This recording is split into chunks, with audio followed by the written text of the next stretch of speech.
रात बहुत शांत थी। एक आदमी रईस कब्रिस्तान के रास्ते से गुजर रहा था। अचानक उसने एक पुरानी कब्र की मिट्टी को हल्का सा हिलते देखा। वह रुका, सोचा शायद हवा है, लेकिन अगले ही पल कब्र के अंदर से एक डरावनी टूटी हुई आवाज उठी, मेरी मदद करो, बहुत तंगी है। रईस डर के मारे पीछे हट गया। कुछ ही सेकंड में एक जोरदार चीख आई जिसने उसकी रूह हिला दी। वह फौरन मस्जिद भागा और इमाम साहब को जगाया। हांफते हुए बोला, इमाम साहब, एक कब्र के अंदर कोई तड़प रहा है। इमाम साहब उसके साथ कब्रिस्तान आए। दोनों कब्र के पास झुके।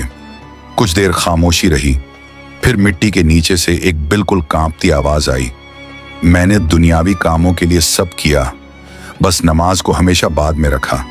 आज मेरी कब्र मुझे कुचल रही है। मिट्टी हल्की हल्की ऊपर उठ रही थी, जैसे अंदर कोई छटपटा रहा हो।